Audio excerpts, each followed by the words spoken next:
Thank you. First, I want to thank the conference committee for inviting me. It's quite an honor to be invited over here, and it was very nice for Glenn and Deborah to pick up my bride Blanche and me at Jacksonville, and it's quite beautiful over here. I came from the West Texas area, which is pretty desolate as compared to over here on the coast. My name is Scotty A, and I'm an alcoholic. Hi, folks. And by the grace of God, the program of Alcoholics Anonymous and the 710 group of Midland, Texas, I haven't had a drink containing alcohol since June the 9th of 1963, for which I'm extremely grateful. You know, a lot of times they say that some areas, if you give your dry dates, you're kind of bragging. But in our group, we do it so we can stay awake for the new live members and the new coming, and everybody gets up. If an old timer that's got over 10 years starts talking, everybody gets up and goes and gets coffee. You know, they say, one time they asked an old boy from our area named Jim Sadler, said, how do you get to be an old timer? And he said, well, that's real easy. You don't drink and you don't die. And that's all there is to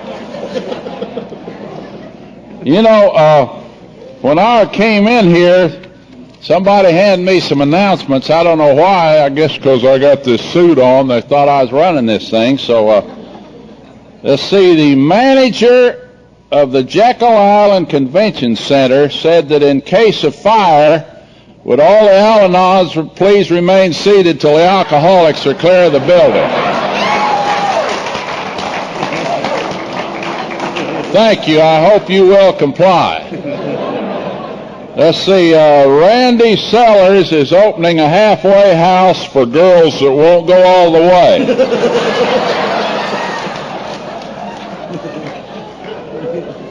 You know, Randy really looked nice when he got all dressed up here, you know. Randy went down to that outfit. He went down to the clothing store and said, give me something to go with this suit. And they gave him a bottle of cheap wine. So you know how they think of Randy around here. Say, by the way, here's one. Is there a Mr. Moore? Is there a Mr. Moore here? Oh, yeah, okay. There's a lady down at the Holiday Inn in room 638 hollering for more. Would you go take care of that?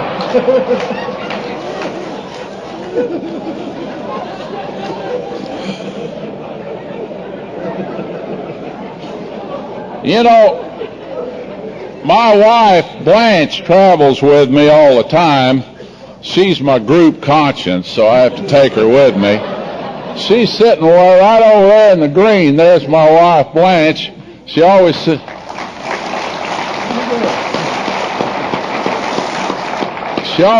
close to the exit in case I blow this deal. We can be out of here. You know, one time we were traveling and we went out to Las Vegas. And we were in this hotel and casino, and she walked in the other room, and I was standing in the casino playing these slot machines. And this lady of the evening walked up to me, and she tapped me on the shoulder and said, hi, big boy, how would you like to play around a little bit? I said, oh, no, I don't think so. Thank you anyway. She says, oh, come on and be a sport. Now, not that I was interested, but my curiosity got the best of me. And I said, lady, how much does it cost? What do you charge for your services? She said, what do you think I'm worth? And I said, oh, about $10. And boy, she got indignant as hell and just spun around and walked out of there. Well, the next morning, Blanche and I came down from the hotel lobby. We came down the elevator, and just as we got there, there was that same gal standing there. She looked at me. She looked at Blanche. She said, see what you get for $10?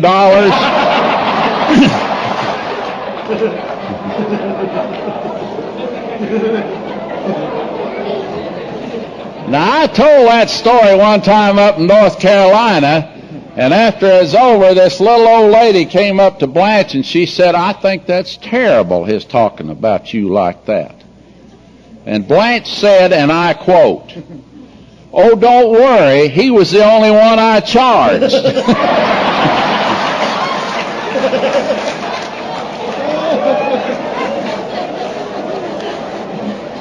Well, let's see, here's one. A man walked into the doctor's office and said, "I can't pee." The doctor said, "How old are you?" He said, 93. The doctor said, "You've peed enough."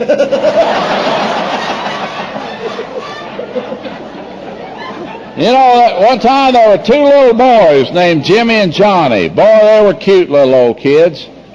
And they decided, these little brothers decided they wanted to learn how to cuss like their parents and the big people. They'd heard them all talking and everything. So that night they got up in their bedroom and they decided to think of the worst words they could think of. Jimmy says, "You know, the worst word I ever heard was hell. That's awful." Johnny said, "Oh no, the baddest word there is ass." Said, "That's nasty." So they lay in bed and practiced saying those things and everything. The next morning they went down to breakfast.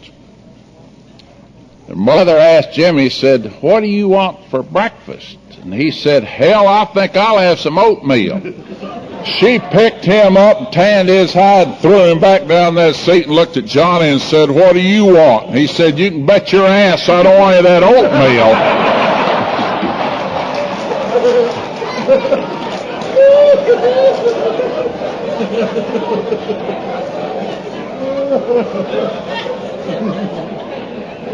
Let's see, a man got a vasectomy at Sears Roebuck, and every time he got romantically involved, the garage door went up.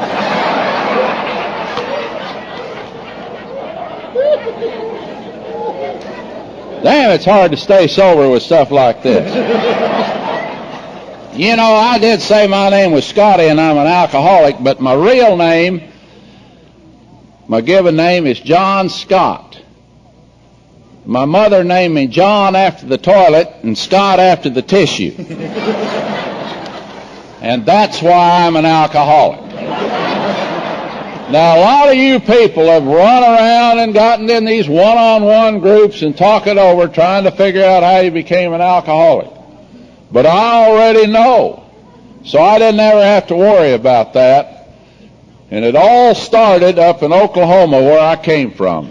A little town called Ponca City, Oklahoma. And I grew up there, and I had a couple of sisters older than me, and we're just a kind of a normal family. And when I got to be 5 years old, they sent me off to school because I was the tallest kid in town, and they just assumed I ought to be in school, so I just went on. Things were very uneventful until I got to be 13 years old.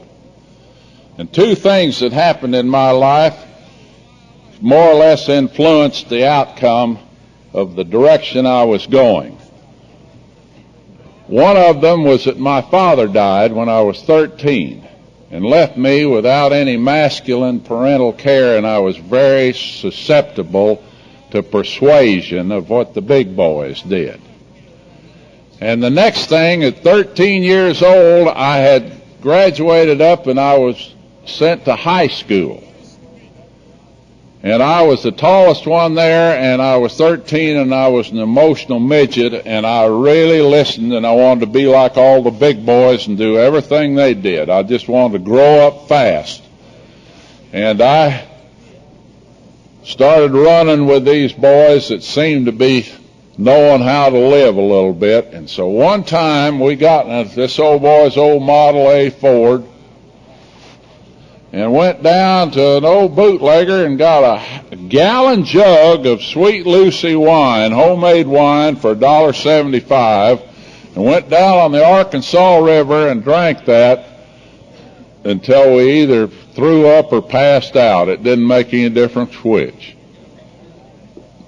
The next day was Saturday, and boy, I felt bad, but we always went down into the front of the Rexall drugstore and hung around there. And here came these other 4 boys that were with me the night before, and they vowed to never do that again. And I vowed to do it better. You know, I took that one drink and spent the whole time fantasizing about things. It changed my opinion of life. It made me think that I was better looking. It made me think I was smarter. It made me sit around and think what I was going to tell the pretty girls. It made me an all-state athlete in my mind. Everything that booze did for me, that alcohol, was what I wanted.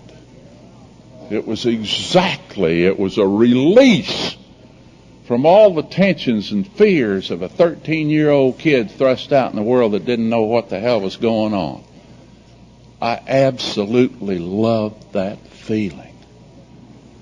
I went on through high school, and I did some experimental drinking, ha-ha drinking and all that, and that was about it.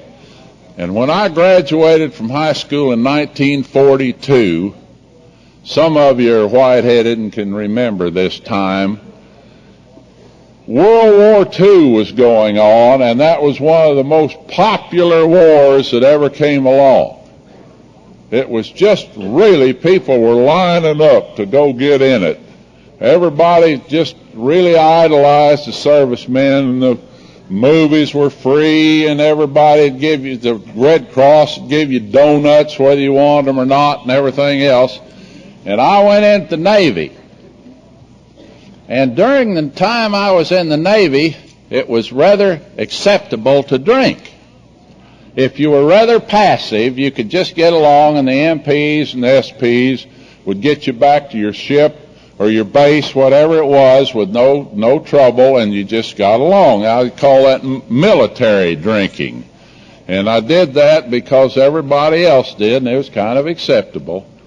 I got out of the service after it was over, and I was fortunate enough to qualify to go to college on the GI Bill. Now, that reason I did that was because they were going to pay me to go to college. So I thought that's the best deal I ever had. So I went to the University of Oklahoma in my home state, and all the time I was there, I was on the silver cure. You know, I'd just drink till I'd run out of money. That was real simple. When you don't have any money, you don't drink. And you know, I hadn't learned how to get credit yet, you know, and write hot checks and do certain things. So when I ran out of money, I just quit drinking. And at that time, after World War II, they couldn't keep up with the servicemen coming home. They had a lot of green beer. And we had some called Silver Fox beer. It tasted like part of the fox was still in it. And it was so green you didn't ever want to sneeze in public because bad things had happened when you drank that beer. Well, I rocked around there and got a degree in geological engineering from the University of Oklahoma and went to work for an oil company, and they sent me to Midland, Texas in 1950. And I was sent down there, and I was given an opportunity to work in the oil fields. Midland, Texas, over there you handle the oil fields from Abilene, Texas to Roswell, New Mexico, in a huge semi-arid climate out there, which is about good for a little dryland cotton farming and a lot of oil. So they sent me over by Hobbs, New Mexico, to look after some of these drilling rigs for this company I was working for. Well, see, there I was with a good paycheck and a company car in Hobbs, New Mexico, that had open bars, guitar music, and dirty-legged women. And it was pretty exciting for an old boy like me. Well, I'll tell you about Hobbs. One time, they had a beauty contest in Hobbs, and nobody won. Some little old girl came in third, and that's about all they could do, and they gave her the prize and went on and took care of that. But so that's the kind of town Hobbs was in. It didn't help your intellect too much to be around Hobbs.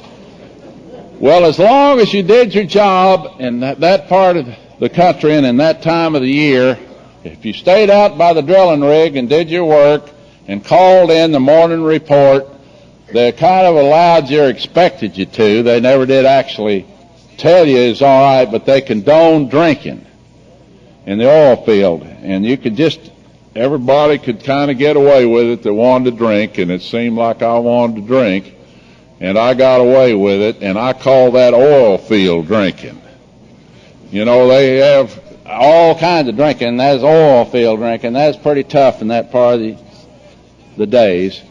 Well, in my life, I was getting settled down, and I decided to go back to Oklahoma and marry this old gal I'd gone with for some time up there, and we brought her back down to Midland, and as a result of this marriage, we had a daughter. And right then, something bad happened in my life. I wasn't ready to settle down with the responsibility, and this changed the whole attitude. After this daughter came, life as I knew it ceased to exist. And you know, and I wasn't ready for all this responsibility and this fatherhood and husbandhood and do what you should and get home when you could. I just couldn't handle it. And I just made a complete mess of that. And as a result of my attitude about this and failing to accept the responsibility, this marriage was dissolved. Now, I'll accept half the blame for that dissolvement of that marriage, but I didn't put half into the marriage. But as a result, she and that daughter went back up to Oklahoma, and I started living the way I thought I should. I thought the world owed me a living for some reason, and I expected to get after it. Well, an old boy had a little old house, so I moved in. He had an extra bedroom, and I moved in with him, and he was a heavy drinker, and he was the kind of guy I really liked. And you know, I'll tell you the difference between an alcoholic and a heavy drinker. A heavy drinker is one on Saturday night, he says, I'm going to go buy a jug, and I'm going to go drink the whole damn thing. I'm going to make an ass out of myself. I'm going to be rude, and I'm probably going to make a few people mad at me. And he does it. And then on Sunday he'd say, I think I'll have a couple of beers and get a sandwich and watch a little TV. And he did that. I'd say, I think I'll have a couple of beers with you. I'd be knee-walking drunk by dark. I just couldn't handle it. I didn't realize it was the first drink. I just thought if you quit, you wouldn't get drunk. Well, he and I got to rocking along and having a little trouble with our lives. I did. And his social ladder was going up and mine was going down. And sometimes we'd get invited to, parties that have these finger sandwiches and chips and dips and everything. And I'd go get dressed up to go over there. And I always took a few drinks because I never wanted to go to a party sober. That was kind of unfair. It's kind of dull. So I'd always get belted down. And one time I walked in this place about 6 o'clock in the evening and shook hands with the host, tripped over his feet, spun around, and sat down backwards in a whole bowl of guacamole dip. Now, that was all right, except the next day I took those pants to the cleaning shop, and that lady held them up and didn't know from which direction that dip had come. And she just walked off with them like that. Things like that just always seemed to follow me around. One time, when it kept getting a little worse, this old boy I was living with, we decided to repay a few people that had entertained us. So we got a case of beer, a bottle of old blended whiskey, I think it's Imperial or Seagram's or that kind. And we got some hot dogs and hamburgers, and we were going to repay a few debts. Well, he came out in the kitchen, and I was standing over in the corner with that bottle going, He said, what the hell are you doing? I said, I was having a little drinky poo. He said, well, why don't you come out in the living room where all the guests are and have a drink with them? And I said, well, I thought maybe I might be getting a little behind, and I thought everybody was lapping me and I was going to catch up. He said, I can't understand this. This is your house, this is your party, this is your whiskey, and you're standing out here in the kitchen stealing drinks from yourself. He said, what the hell are you doing that for? And I said, I don't know. It just seemed like the thing to do. Did it ever just seem like the thing to do? You know, these drunks that pull some of the most ridiculous things, and you've all done it, when you did it, it seemed so logical. But then when somebody asks you why you did it, all you can say is, it just seemed like the thing to do. And you know, the only place I've ever found people that understood was in AA. Because you tell a civilian, after you've run over his darn mailbox on purpose, that it just seemed like the thing to do, he doesn't quite understand. But you'll say it in an AA meeting and everybody, oh yeah, oh yeah, I know, yeah, oh, I did that. Well, as I say, this old boy was kind of drifting away from me. He was kind of wanting me to saturate his ass with my absence, and so he was moving on up the social ladder.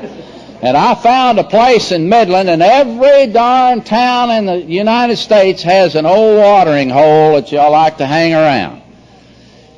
And this was a combination beer joint and honky-tonk named the Club Samoa. And I'll tell you how urbane this place was. It had a 50-cent cover charge to keep out the riffraff. And the restrooms were always out of order after 9 o'clock at night. I don't know why. But I'd sit out there and I felt comfortable with all my beer drinking buddies out there and sitting at the bar, and they had this bartender named Skeets.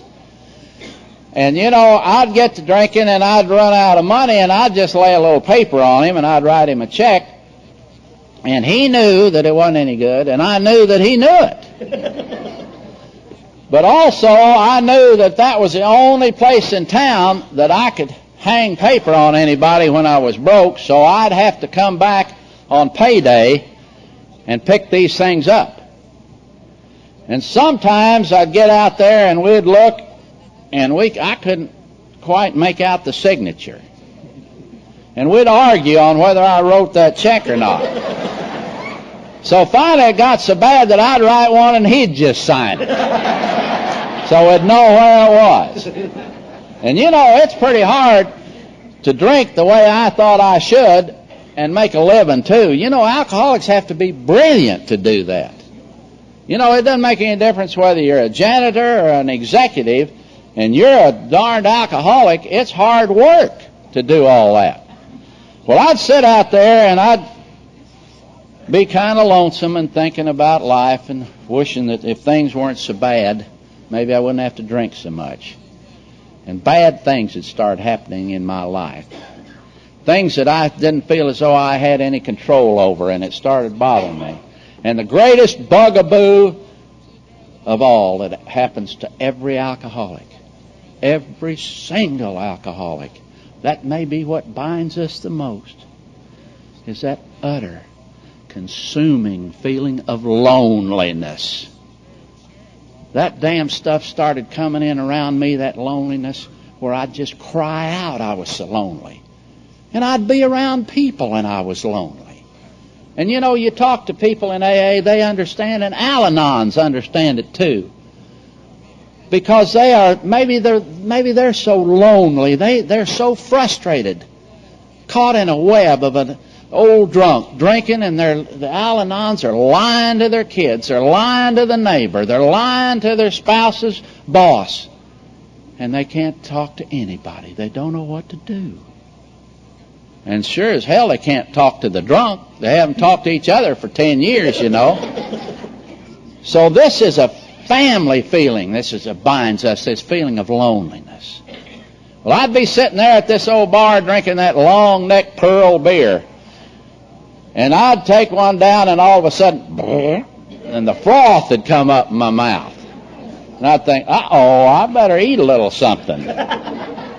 So I'd reach down there at the end of the bar, and they always had this big old jar of pickle weenies with a purple hard-boiled egg floating in there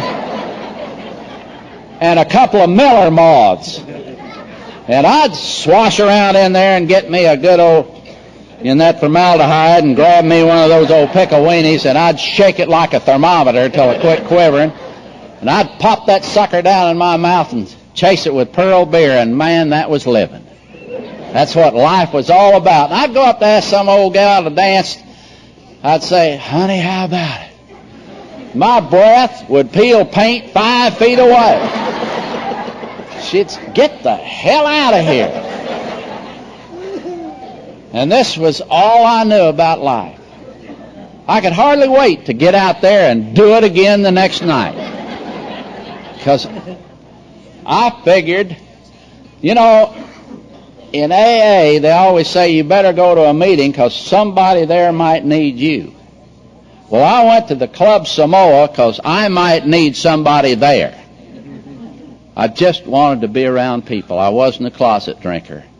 And the more I drank, the lonelier I got, and I wanted to be around people. And this was a darn feeling that just wouldn't go away. You know, every once in a while I'd go back up to Oklahoma to visit my mother, poor old widow woman, and she had arranged to have my daughter over there. And I'd go in there in town and try to stay on the wagon to be the boy that she wanted me to be. And every once in a while I'd sneak off some old high school buddies, and I'd come in snockered. And the next day she'd say, oh, that's all right. He's just an energetic lad letting off a little steam.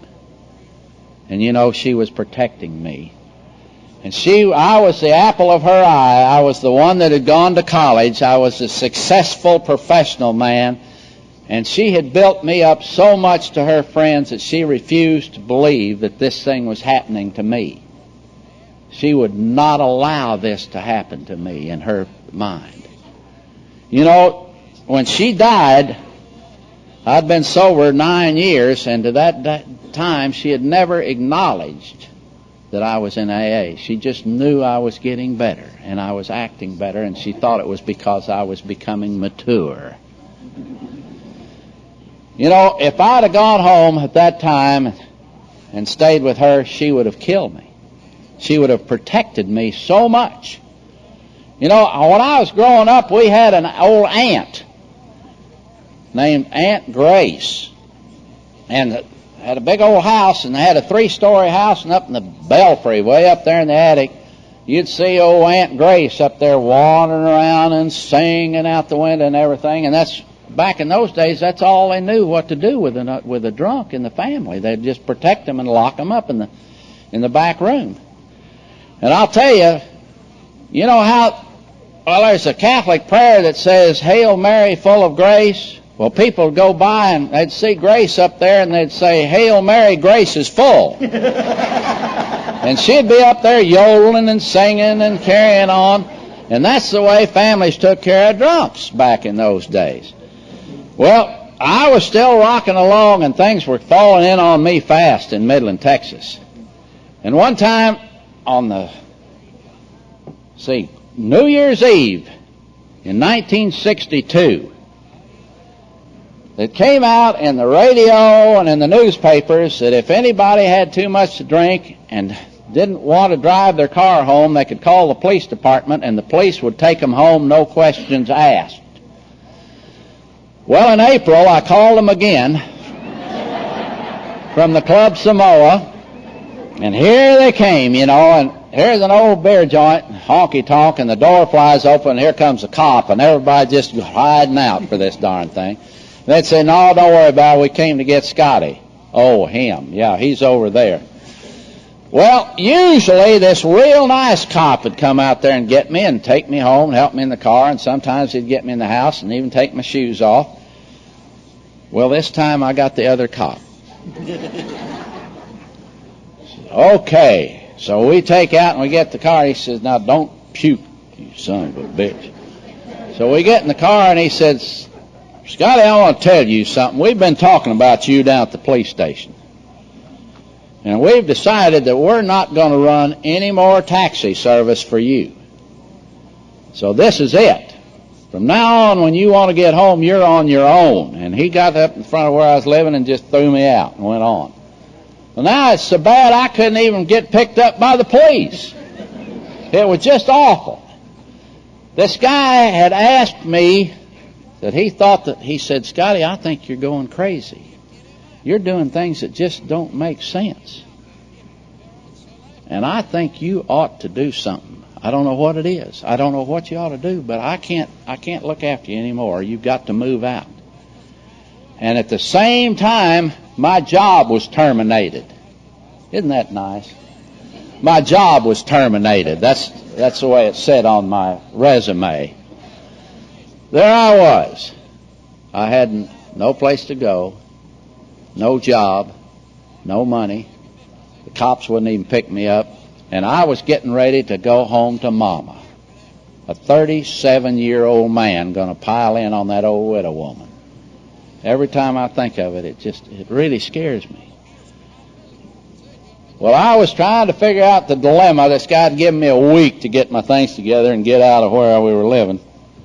Well, I went down the next morning to the pool hall to have breakfast. I had a nice chili dog and a pearl beer for breakfast. And I was talking to the bartender, and he said, Scotty, did you hear about Jim P.? He done joined A&A. And he's been sober for about 4 months, he said. Hell, I hadn't even missed him.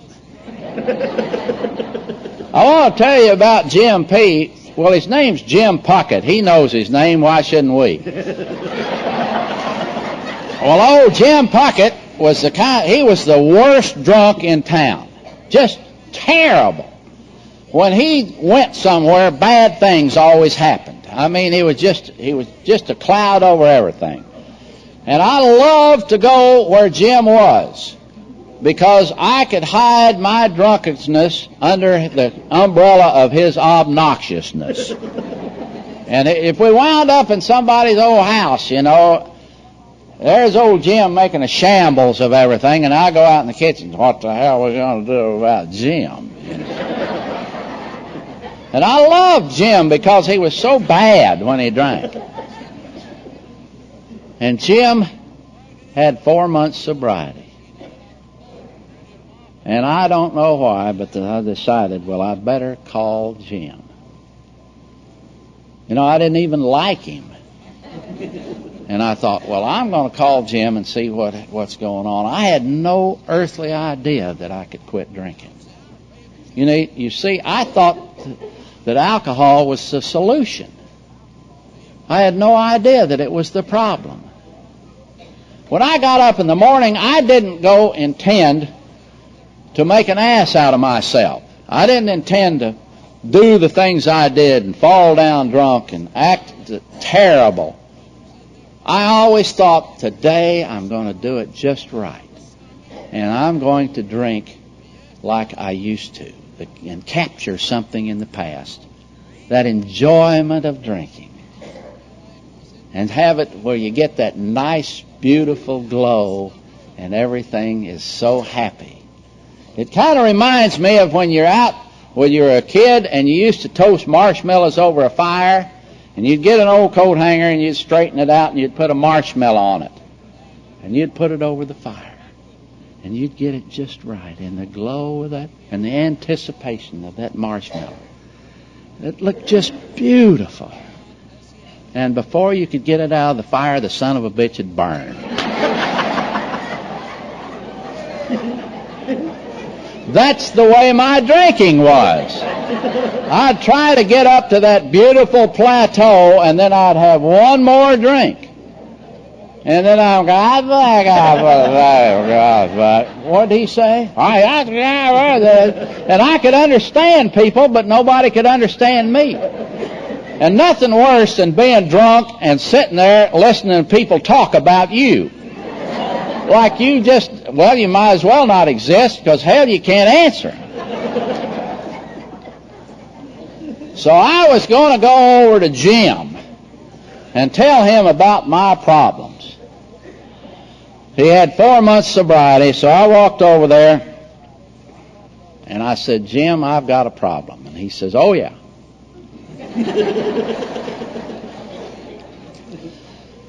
I started talking to him about the terrible way I've got in my life. And you know, here I was, I didn't even know this guy. I didn't even know about AA. I didn't know anything about it. And I start, for some reason, the chemistry is there. I start confiding in him. You know, I lived over there in that house, shared that house with that old boy, and I wouldn't confide in him. I wouldn't confide in my boss, my mother, or anything else. And here's this old confessed drunk. And I'm going to confide in him. I don't know why. I started talking, and before I could even get about 3 sentences, Jim started telling me about it. Do you know that anybody with 4 months sobriety knows everything there is to know about AA? And he was going to tell me. He started talking about the 12 steps, the 12 traditions, the Serenity Prayer, Dr. Bob, Uncle Bill, the Little Red Wagon. I didn't know what the hell he was talking about. The only thing I knew is that he cared. And he gave a damn. And he was talking to me and saying, you're going to be all right. You know, they say, I didn't know what he meant. They say that animals, alcoholics, and children under 2 don't know what you say, but they know how you feel. And I knew how Jim felt. He started this feeling and was telling me all about it, and that this would be all right, and life was going to be all right, and the anticipation, and you don't worry, we can handle this, you can do this. And the tears started running down my cheeks that finally somebody gave a damn about me. Somebody could talk about my problem to me. Somebody cared. I was selfish enough that I wanted to share this problem, and he was accepting it well. And I felt that warm feeling. I didn't know what was happening. He said, Scotty, you don't look very good. He said, maybe I ought to fix you a little orange juice and honey. And I thought, oh, hell, damn, that sounds bad right now. You see, I didn't want to, I threw up a lot when I was drinking. And I'm proud of, I was good at throwing up. You know, one time in the Navy, I was up there in Norfolk, Virginia, walking down the street in my Navy whites. And the city police in Norfolk didn't take highly to the sailors up there messing up their town. And they had a sign up there in the courthouse lawn that said, sailors and dogs keep off the grass. Well, I'd be walking along and I'd get the urge to throw up. And I'd just turn my head and I wouldn't even bend over. I never got any on my whites. I just... Somebody driving along in a car would say, what the hell was that? They had it in downtown Norfolk. They had a beer joint that all the sailors hung out in. And it was so crowded in there in the restroom, they had taken the window panes out, and they had this casement window, and they just put bars and a hog wire screen in there. And I'd go in there, and it'd be real crowded, about 3 deep, around doing what you were doing in there. And I'd just walk up to that hog wire screen, and I'd just... Now, that was all right if you hadn't been eating spaghetti. And that just made a hell of a mess in there. And I'd run out of that old restroom and I'd grab the bartender, and some damn sailor puked in there. And they had an old green garden hose right in there, and he'd just turn it on and he'd water everybody down, you know. Everybody out there would come out wet where he's washing that spaghetti off the... One time at the Club Samoa, I was sitting there solving the problems of the world at the bar, and this little old boy took exception to me, as they always did in a bar. He said, "I don't like your face." And I said, "Well, it's the only one I got." "You're kind of smart aleck, aren't you?" And I said, "No, I'm just stating the fact." And he says, "Well, come on outside. I want to get a piece of you, you know." Well, hell, we went out the side door of the Club Samoa, and, you know, everybody in there always bails out, "Fight, fight, fight." So we all go out there, and this old boy's serious. I mean, he's bobbing and weaving. And I just throw up. That old boy, good God Almighty.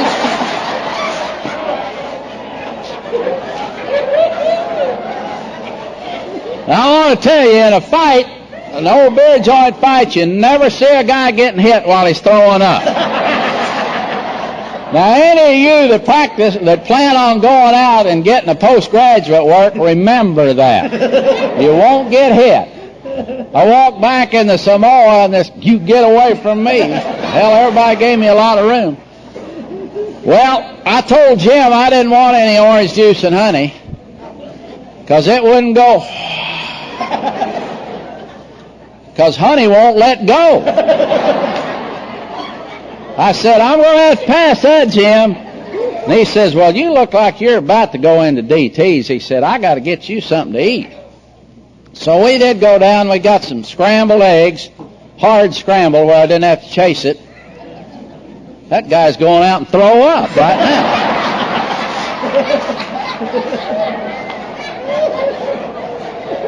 So we got the hard-boiled eggs and some dried toast, and I did drink a little orange juice and got my stomach settled. And he said, "Scotty, there's an AA meeting tonight. Why don't we go down there?" And I got to thinking, I didn't know anything about AA. And I said, "Jim, I want to tell you something. I'm in pretty bad shape, and I don't think I can afford to join anything right now." He said, "Scotty, I want to tell you something." He said, "We've got a nice little place down there where we meet, and there are 3 doors in that building. We'll go in there, and you can sit by any door you want to, and if you hear something that you don't agree with or don't like, just get up and leave, and I'll give you the keys to the car." He said, "When we go down there, I'll guarantee you, you don't have to sign anything, you don't have to say anything, and you don't have to pay anything." I said, "I believe I'll go with you. That's better than the Club Samoa." So we went down there to this club, and we walked in the side door, and this guy, the late Ed Alstron, walked by, and he just looked at me, and he said, "Don't worry about it, Scotty, we understand," and just laughed like hell and just walked on. I thought, what have I gotten into? And we went out into this kitchen area where the coffee pot was, and this guy named Joe Clary. Now, he's gotten a little older, but at that time, he was a self-appointed sergeant at arms of our group.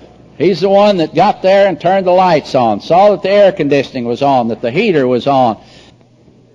He sold the grapevines, and he met every new member at the door. Every group needs a Joe Clary. Joe gave me a scalding cup of coffee filled to the brim, and I had the shakes, you know. And he introduced me to 30 people faster than I've ever been introduced in my life. And I want to tell you how I was dressed. I had long hair, and short hair was in. I had put on my cleanest white shirt with chili on the front, and I had these pants that were pleated, Well, I weigh about 220 now. Well, when I came into AA, I weighed 144 pounds. Alcohol did not bloat me. And because of this, these pleated pants, I just pull them back a little farther and like this, where they look pretty good in the front. But in the back, it looked like I had one pocket. And I had taken an ice pick to that belt, pushed a few more holes in there, and had this, and you'd walk down the street and the old belt would flop, flop, flop, flop. You can see a good old drunk walking down the street and check his belt. Flop, flop, flop. They're not going to waste it when they got leather under their arm. And my shoes, the leather on the toes of my shoes were completely scuffed off from being drug around the Club Samoa parking lot. And my glasses were askew from sleeping in them and on them. And I had a paper clip right through there, to hold them together, and it looked like a fly out there all the time. And Joe Clary said, "You're looking good." We walked in that meeting, and they put me right up front between Jim and Joe. So this guy gets up there, and he starts this meeting, and he started reading this stuff, and I didn't know what he's talking about. He's just reading on and on and on, everybody cleaning their fingernails and looking around. And pretty soon he says, "We will now have a moment of silent meditation." And everybody bent over, and it got real quiet, and my stomach went... One of those pickle weenies had just done a backflip. And I looked around, and the people in there were taking turns pointing and waving at me. "Ha ha, yeah, nice to see you. Keep coming back. It works now. We love you," and all that.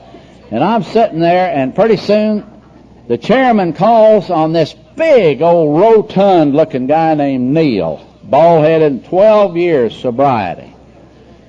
And he gets up and he says, "Well, all I know about this program is if you don't take a drink, you can't get drunk." I said, "Hell, I know that." That was one of the most stupid things I'd ever heard in my life. And that guy went back and he damn near got a standing ovation for that. They're all patting him on the back and congratulating, and he's just walking along like that. The next guy they called was a fellow named Monty that had 18 months sobriety. Well, he had 19 months sobriety. 18 of it was spent in the Texas State Penitentiary. And I thought, well, this ought to be a novel. We'll talk about, how you get picked up and what the police say and the parole board and all that and about jail. And, Monty got to talking. And he never talked about that. He never talked about the pen and the parole. He started talking about honesty and love and acceptance and sharing and caring and gratitude. And all these things that just made life sound so beautiful. And I looked at Monty. Here's a guy with not one damn thing going for him. And he's so happy that he just could almost cry. And I thought, by golly, if Monty can do it, I'll sure as hell give it a try. The next guy that got up was all these groups have them. He was a big book quoter. And he would get up there in all his resplendent glory and say, "And in the big book." And he would quote chapter and verse. And you ever notice the longer they're sober, the longer they'll hold that pose. And in the big book. And he was pointing kind of out that door, and I looked out there down the hall. There was a door out in there. And I thought, well, that's where they've got this, and I bet you they've got in there a kneeling bench and a prayer bench and a candelabra and a nice music and probably laid out on a pedestal is the big book. And if I'm sober long enough, maybe they will let me sign up where I can go in and read these things out of the big book. Well, I want to tell you something. About 4 days later, I got up enough nerve and I opened that door and it was the damn furnace. Now, I'll tell you, for anybody that may be here, this is the big book. It isn't the good book, although it is good. It's the gospel according to Jack Daniels is what it is. And it was written in 1939 by Bill Wilson and the 100 founding fathers in all perpetuity, so anyone following can read the big book and never to this day find anything out of date in the big book. It's just there. Well, after that, they decided they were going to pass the plate. And the guy said, if you don't have $1, take one. And I wanted one. But I was too embarrassed. I drunk all that free coffee, and I had the Arbuckle thumps right then. And I looked across the aisle, and this guy sitting there, and he just put his hand down that basket and shook all those dollar bills up and smiled and handed it on, so I did that. We got all through, and they said, we will now stand, hold hands, and say the Lord's Prayer. And we got up, and there were 31 of us in there. And it got real quiet. And we started praying. And out in West Texas, people talk slow. And they pray slow. And as we were saying the Lord's Prayer, there were gaps in the prayer. And you could hear the sound of silence in that prayer. And I got to thinking here, 31 lousy drunks praying to God as they understand Him and meaning it. And I was praying right along with them. And right then, in that meeting, I felt the hand of God touch my shoulder. Something came over me of that feeling of cleanliness or whatever it was, or relief, or surrender, or submission. But to this day, over 26 years, and I've never had another drink of whiskey since that time. When we got through, Jim invited me to move in with him because I had no place to go, so I accepted moving in an old duplex. The next day, he said, well, we got to go to a meeting tonight, and I got off track when you called, but he said, we got to go by, and he said, I got to pick up some babies. I said, okay. I thought there's something about this program they hadn't explained to me. And he said, no, I thought they meant bimbos like they did over in Hobbs, you know. And he said, no, we call them babies. Someplace they call them pigeons. He said they're the new members. That when they come in, we help them through their most difficult days and bring them to AA, and sometimes they ask us to sponsor them, and he explained that.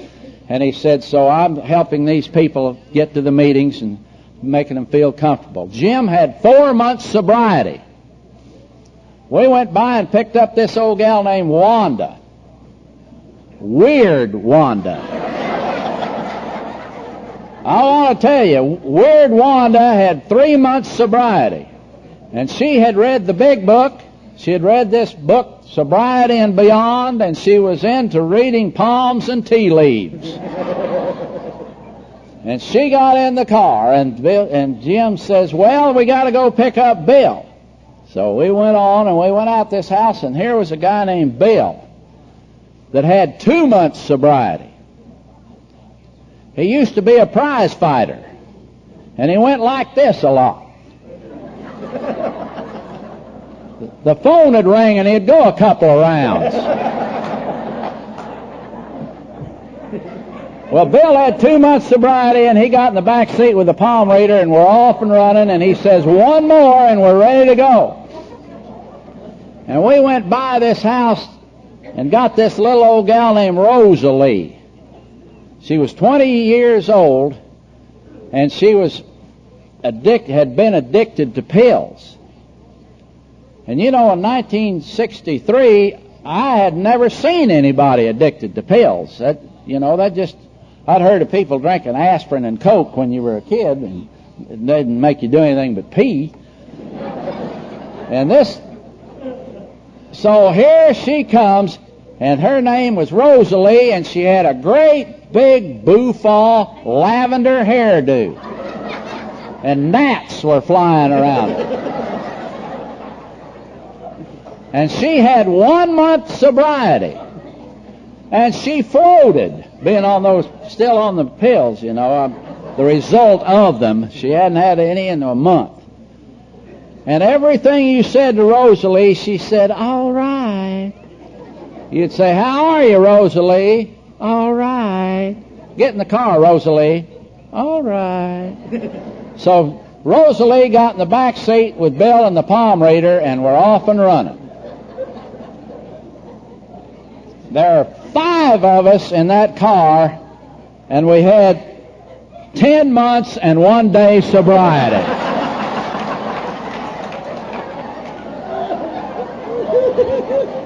We're riding along, and we look like a tree full of owls. Everybody just looking around.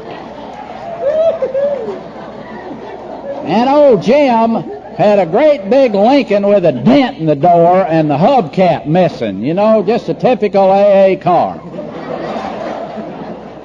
We get down to the club, and Jim walks out and goes strutting in like the Pied Piper, and all 4 of us are right behind him.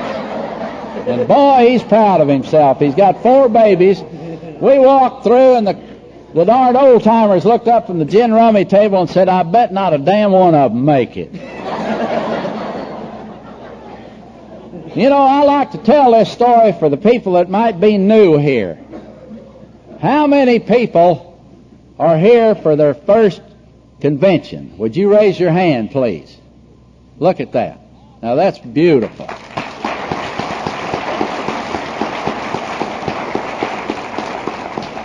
Now, I'm talking to you people. I'm telling this about Jim and his 4 months sobriety with 4 babies. Because you may be called on to make a 12-step call. And you won't have time to go by the club and pick up other people. You won't have time to pass this off to somebody else. It may be you that represents AA. The reason is there's something in the way you're carrying your sobriety, whether it's 1 month or 4 months or 1 year, that somebody liked. Or somebody liked enough to refer them to you. And like it or not, if you're sober in AA, you represent the program of Alcoholics Anonymous. So wear it with a badge of honor. If you make a 12-step call, tell them why you're still in AA. That's all you have to do. And tell them how good you feel. Well, I started going with Jim to meetings, and within that 1 week, you talk about fate. This old boy that wasn't even in AA called me up, got a hold of me, and said, Scotty, I hear that you're having a little trouble and you need a job, and I've got a job for a geological engineer. Now, those are not easy to find. He said, and why don't you come up here and we'll see if we can work something out. This is just fate, the hand of God. Fate is the hand of God when He chooses to remain anonymous. That's all it is. Well, I worked for that man for 5 years, knowing that if I ever got out of line that he might let me go, and that's what I needed at that time. Well, while I was working for him and going to AA, and finally going home, going to bed, I figured something was missing in my life. The romantic aspect. And I had a couple of bucks in my pocket then, and I felt a little more comfortable. And you know, I decided on Thursday night we had the AA meeting on one side and the Al-Anon meeting on the other, and they celebrated birthdays and had cake and ice cream, and it was rather festive. So I decided that night I'd go over on the Al-Anon side and scout around and see if I could find me a ripe one. And I went over there and looked around, and lo and behold, there was Blanchie. She had come down from Arkansas. She had gotten rid of an old, bad drunk. Didn't want anything to do with him, and she had moved to Midland, Texas, to try and get straightened out, and a friend of hers that was married invited her to stay until she could get on her feet, and there she was, with a little 4-year-old boy under one arm and an Al-Anon book under the other arm, trying to clean up the wreckage of her past and doing what she could do to help herself along. And she didn't want another thing to do with a drunk, especially me. She was a smart ass. Well, I kept ogling that old gal and looking after her and everything and trying to say hello, and she'd throw that old nose up and everything. Well, this was in August. Well, in October, we had a Halloween dance. You know, Glenn, you and I were talking about how fun it is to go to a dance sober. This one old boy said the greatest thing about going to a dance sober is you can stay for the fanny patting but leave before the fight starts. So we went to this was an AA Halloween costume party, and I asked Blanchie if she'd like to go, and she said, fine, I'll take my own car and meet you there. You know, I'm 40 years old, and my date's in another car. Well, we had a real good time and enjoyed it, and when we got through, I took her, walked her out to her car, and she shook hands with me and got in and left, and I thought, this ain't the way it used to work. Something's the matter here, you know. But anyway, about 6 weeks later, they had what we call out there in West Texas an eating meeting up in the town about 60 miles north of Midland. I don't know if anybody cares, but it's La Mesa, Texas. And we were invited to take a program up there, so I invited Blanche, and she said, fine, how many are going in the car? And I said, 6. She said, with you, and she said, I'll go. So we went up there, and I shared a little bit, you know. We took the program. We all talked about 10, 15 minutes, and when we got through, we're driving back, and Blanche let me hold her hand. Isn't this tender? Damn, this is something. You know, she had heard about my honesty and about my trying to clean up the wreckage of my past, and she decided that I didn't act like alcoholics that she knew. And she decided that it was all right if I started dating her. So we started dating on a regular basis, and it came around, this was in October, and we went all the way around, and we got down to in September, out there in Brownwood, Texas, there's a lake called Lake Brownwood, and the AAs have a big church. They rent this church camp and have a retreat or AA conference there by the lake. And it's very spiritual setting and everything else. And so on the Saturday night, they had one of these spiritual talks. And they're in one of these water walking jobs. And we come out of there, and you know, we come out of there just floating around and blessing each other and running into tree trunks. And Blanche and I walk down by the lake, and here are these rock ledges, and we sit down, and this church cross is up in the background, and the moon's just right, and we're sitting there, and I asked her to marry me, and she said yes, and my stomach went I thought, what the hell have I gotten myself into? You know, accepting the responsibility of her and the little 4-year-old boy, and we went on and got married, had a very nice wedding, had the reception at the 710 Club And right in the middle of it, we're all eating cake and ice cream and having a good time. Some old wino walks in with tennis shoes, and they didn't give him orange juice and honey. They just gave him a piece of wedding cake. Hell, I guess he thought they did that every night. He just had a heck of a time, you know. Well, we went on, and we started rocking along, and I was working, and we were married, and the little boy, and this fate that steps in again.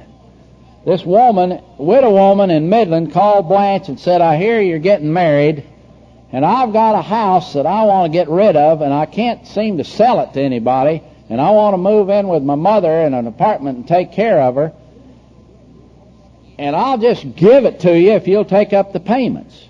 $104 a month, and we got this house.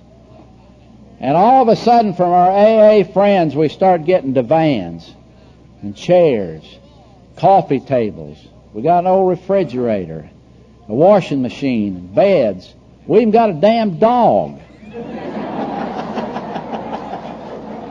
Hell, the dog was goofier than the lady that brought it. That is a neurotic dog if I ever saw one. Well, Blanche is working and I'm working, and we're trying to do what we can and go to AA when we can. We got this 4-year-old boy, and so that next, about 6 months later, the phone rings. And from way back in my past, my 14-year-old daughter said, Daddy, I talked it over with Mother, and she said that if you and Blanche will have me, I can come and live with you and have the same kind of home life you have. Alcoholics Anonymous. One father, one mother, one husband, one wife, one daughter, one son, one dog. We all went by the same name, and to this day, in our house, we have never, ever allowed the word stepchild to be used. We're family. That's the way we work the program of Alcoholics Anonymous. That, to me, if you accept one, you accept them all, and that's it. You know, my daughter, we were fortunate enough when she graduated from high school that we sent her up to Texas Tech University, and she got a degree, and she married this old boy, which the marriage has since been dissolved, thank goodness. I don't have to practice tolerance for that bastard anymore.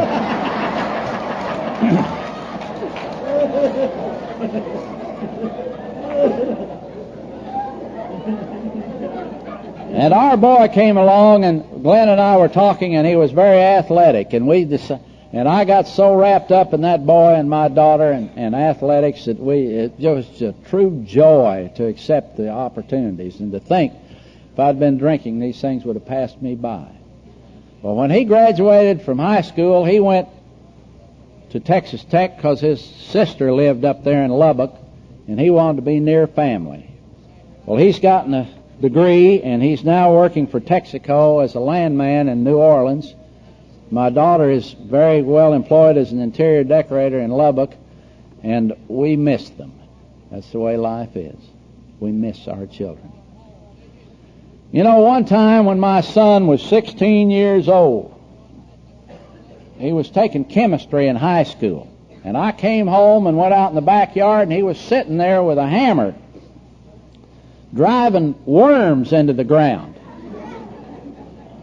I said, what are you doing? He said, well, we mixed up this concoction in chemistry class, and you can take one drop and put it on a worm, and it'll make it just like a nail. I said, uh-huh.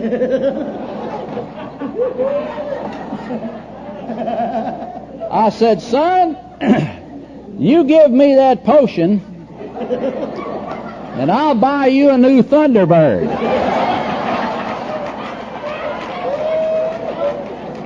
He said, okay.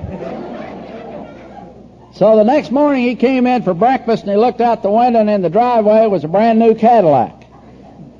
I said, what do you think? And he said, I thought you said you were going to give me a Thunderbird. I said, I did. It's in the garage. The Cadillac's from your mother.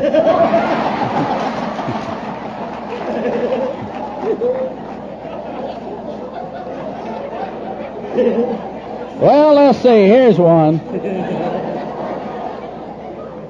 A drunk woke up after the San Francisco earthquake and said, how in the hell am I going to pay for this? You know, in August, I became 65 years old, and I'm still gainfully employed. The company said I didn't have to retire, and they liked me being around, and I enjoy it because I'm in a supervisory capacity, and I have a nice staff working under me.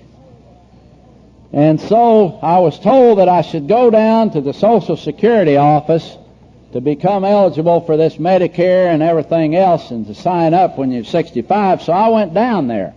Blanche had the car and there wasn't a place to park, so she let me out and I went in. And so I filled out all the form, and the lady says, you have your birth certificate with you? I said, oh, darn, I forgot that. I don't know. It's at home in the lockbox. I can get it for you. And she said, well, while I'm processing these papers, let me see your driver's license. And I reached back, and I had left the darn thing in the car, and I forgot it. And I said, I don't even have my driver's license with me. And she said, well, I'd like to get this going. Is there anything that you can prove that you're 65? And I said, well, yeah. And so I unbuttoned my shirt, took my shirt off, and showed her all the white hairs on my chest. She said, well, yeah, anybody 65. White hairs like that's got to be 65. Well, I'll start processing your papers, and we'll take care of it later. So I went home, and Blanche says, well, how'd you do? And I explained it to her, and I said, I got down there, and I forgot my darned old birth certificate and my driver's license. I didn't have any way of showing I was 65, so I just took the shirt off and showed her the white hairs on my chest so I could qualify for the benefits. She said, why didn't you drop your pants and go for full disability?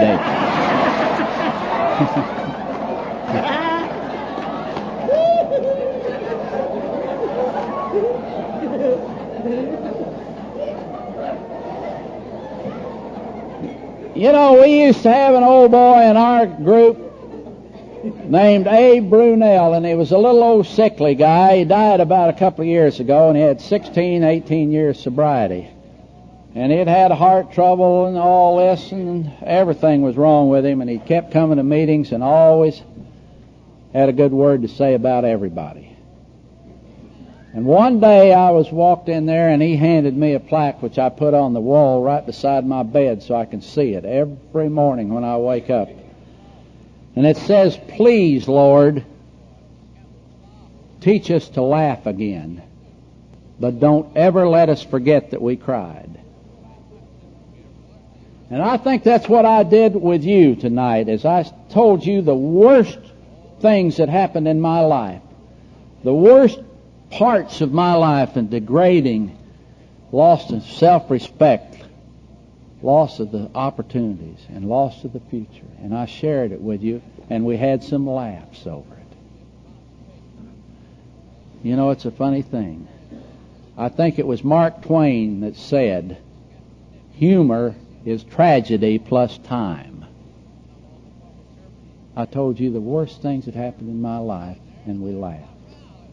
Isn't that paradoxical? You know, somebody will come into AA, and he gets up and he says, I lost my job, and my wife left me, and somebody cut my tires, and everybody laughs like hell. About 3 months later, he says, I got a job. My wife came back, and my kids sat on my lap, and everybody starts crying. This is the damnedest thing I ever saw in my life. Can you imagine some outsider listening to all this crap? You know, one time when I was going to talk in Hobbs, New Mexico, and Blanche gave me a little plaque that I have on the wall that says life is too important to be taken seriously. And think about that. Think about the next time you've got problems. You know, I was talking to somebody, and I was pretty bad sick in August. I had a real problem, and they had me in the hospital for about 9 days, and I was being given IVs, and I had a bad infection in my foot, and it was dangerous, but I'm getting over it. But I was lying in the hospital one night. Blanche had left, and the minister used to come up there and talk to me, and some of the AA people and everything. And I was sitting there feeling sorry for myself. And the phone rang. And it was a real good AA friend of mine. Had 5 years sobriety, and he'd had a slip. And he wanted to talk to somebody that could console him and tell him what to do. I was sitting in this hospital feeling so sorry for myself. And a guy felt strong enough that he wanted my opinion and wanted me to talk to him. And all of a sudden, my problem wasn't bad anymore. All of a sudden, I could help somebody else. And the outlook of my life turned around that night. That I could practice AA and take it off of inward self and carry the message to somebody that still suffered. He did me the greatest favor in the world. Maybe he got drunk for me. Maybe that's the way it works. He's sober right now, and I'm well right now, and we both feel good about it. One time, there was an old boy in our place called Val Collier, and he died, and he had about 16 years sobriety, and he had about an 8th grade education. And we were going to take him out and bury him. We had a real nice funeral, and all the pallbearers were in AA. So we go out there to the cemetery, and they back the hearse up, and we're getting Val out to take him over to the place where they're going to have the ceremony out there. And the funeral director's named Noonie Ellis, of all things, and he says, "All right, you fellas, everybody grab the casket with your right hand." And you can see what's happening, can't you? So we follow directions, in AA. They'll say, keep coming back.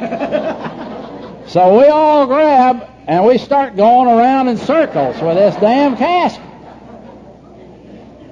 Finally, I said, I was up in the front, and we were tripping over tombstones and everything, and finally I said, "Noonie, just get the hell out of the way. We'll take care of Val. We have to put him down and get started again." And we get over there, and when they get through, the last thing they'd said to finish the service, we said the Serenity Prayer. And we're walking back over to where the pallbearers were being carried back to town, and Noonie says, "You AAs are just like the mafia." And I said, "What do you mean?" He said, "You sure take care of each other, don't you?" I said, "I guess we do, Noonie, I guess we do." That's real nice to think of it. Whenever you get ready to go, when everything's good or when everything's bad, you can share your experience, strength, and hope with each other and solve your common problems. So you, too, can help others to recover from alcoholism. Blanche and I want to thank you for the opportunity. I've gotten mine over with. I'm going to thoroughly enjoy this weekend in Jekyll Island, Georgia. I'm going to play golf tomorrow. They're going to whip me like a Salvation Army drum. But I'm going to enjoy the hospitality and the friendship. And my name is Scotty, and I'm an alcoholic. My name's Scotty, and my wife's name's Blanche, and she's a black belt Al-Anon. And thank you for having us here.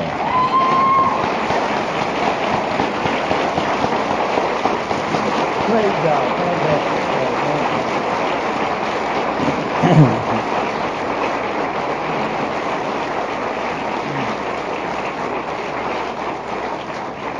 On behalf of the... Oh, really? There's your gift there, bud. Well, thank you. Blanche, I might rip the paper. Is that all right? I'll save the bow. Christmas is coming on. I told you, folks, he's a hell of a guy, I'll tell you. It has been really, really a pleasure. Help this now? Yeah, go ahead. Go ahead. Let's go for it. I don't see it. Oh, boy, look at that. It is a mounted clock. Looks like a Jekyll Island, Georgia. Isn't that pretty? Sand dollar bit. Yeah. A what? A Sand dollar. Yeah. A sand dollar. Sand dollar. Sand dollar. Yeah, y'all ain't got them in Texas, have you? Oh, we got what you call road apples.